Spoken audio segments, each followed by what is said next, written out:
এজুৰি চকুৰে খিলখিলাই হাঁহি থকা উজ্জুৰিৰ ফাঁকত লুকাই থাকে তাইৰ স্বভাৱসুলভ মৃদু হাঁহিটা।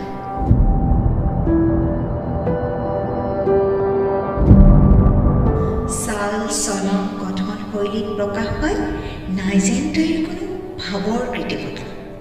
সকলোকে তাইৰ দৃষ্টিত ৰাখে সমানতা। কাৰো ওচৰতে কেতিয়াও বিচৰা নাই দানৰ প্ৰতিদান।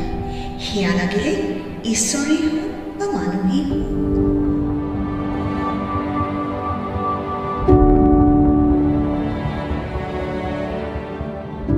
পোৱা নোপোৱাৰ মাজতেই থাকে তাইৰ আনন্দৰ সীমাবদ্ধতা। নিজৰ সামৰ্থ্যত থকাখিনি সকলোকে বিলাই দি যি সুখ তাই অনুভৱ কৰে সেয়া হেনো পাৰ্থিৱ শৰীৰ মনত লভা অপাৰ্থিৱ সুখ।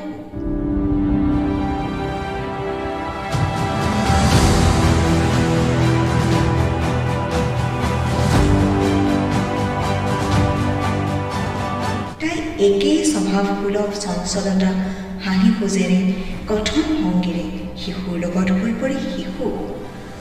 কৈশোৰৰ কিশোৰী বন্ধু বান্ধৱীৰ অভিন্ন প্ৰেমিক প্ৰেমিকাৰো হৈ পৰে কিছু সময় প্ৰেৰণাৰ উৎস।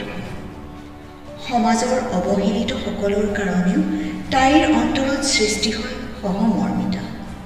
সমাজ প্ৰদূষিত কৰিব বিচৰা আচৰণৰ বাবে পোৱা আখ্যা নষ্ট যুৱ প্ৰজন্মৰো তাই হ'ব বিচাৰে সঠিক পথলৈ অনাৰ সহযোগী।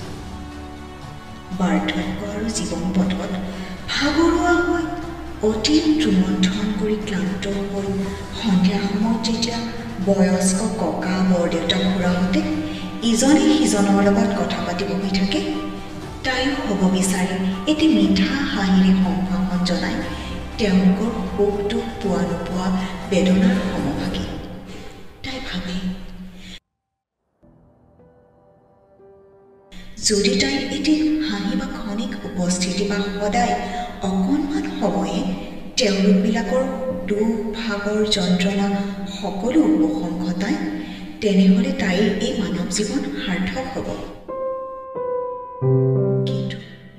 কিন্তু তাইৰ ভয় এটাই যে ঈশ্বৰ প্ৰদত্ত মানৱ জীৱনসমূহ বিচাৰ বিশ্লেষণ কৰি সকলোৰে সহচৰী বা সংগী হ'বলৈ যাওঁতে এই শ্ৰেণীৰ মানুহে যাতে নষ্ট চৰিত্ৰ চঞ্চল মনোভাৱ খেয়ালী চৰিত্ৰ বুলি ভাবি সমালোচনাৰে ক্ষত বিক্ষত কৰি আকাশ দিয়াত উৰিব বিচৰা ডেউকা ভাঙি বা কাটি নেপেলায়।